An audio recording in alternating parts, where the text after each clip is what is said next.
Hello বন্ধুরা, তোমরা সবাই কেমন আছো? আশা করি খুব ভালো আছো। আমিও কিন্তু খুব ভালো আছি।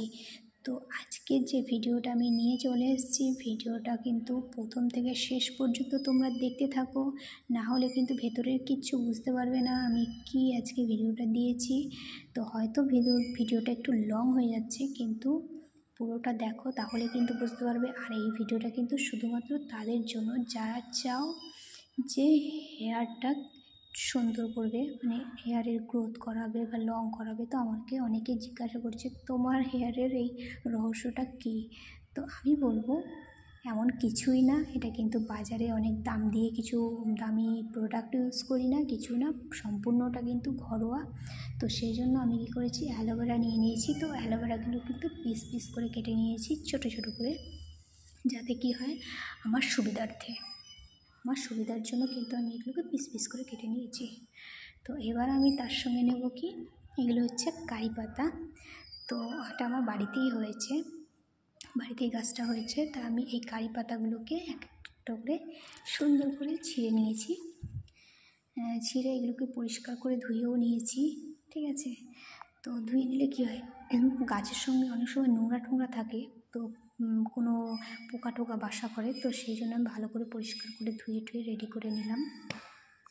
এবার যেটা করব, এবার আমি এই দেখো রেডি করে ফেলেছি।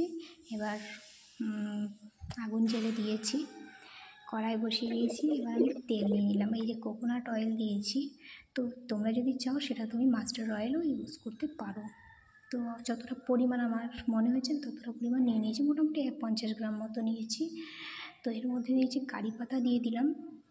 তো কারি পাতা দিচ্ছি, তার সঙ্গে কিন্তু যেটা দেবো অ্যালোভেরা, যেগুলোকে আমি পিস পিস করে কেটে নিয়েছিলাম, এগুলো সব একসঙ্গে এর মধ্যে কড়াইয়ের মধ্যে দিয়ে দিলাম। এরপরে দিচ্ছি কালো জিরে, কালো জিরেটা এর মধ্যে দিয়ে দিলাম।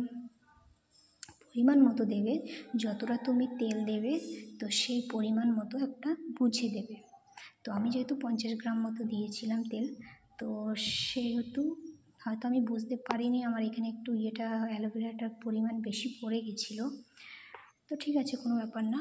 তো এর মধ্যে মেথিও দিয়ে দিলাম, কালো জিরে, মেথি, আর তোমার অ্যালোভেরা, আর হচ্ছে কারি পাতা, এই 4টে জিনিস, আর সঙ্গে হচ্ছে তেল।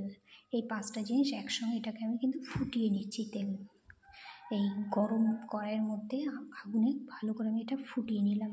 তারপরে পুরোটাকে কিন্তু আমি ছাঁকনির মাধ্যমে ছেঁকে নিয়েছি। তো এটা দেখাতে পারলাম না, তো এটা আমার তেল কিন্তু রেডি। তো এরপরে তোমরা অ্যাপ্লাই করবে কী করে, ছোটো ছোটো কটন বল করে নেবে, সেই কটন বলের মাধ্যমে একটু ভিজিয়ে ভিজিয়ে সিটি করে করে তেলটা চুলের গোড়ায় গোড়ায় দিয়ে, পুরো সম্পূর্ণ চুলে দেওয়ার কোনো দরকার নেই।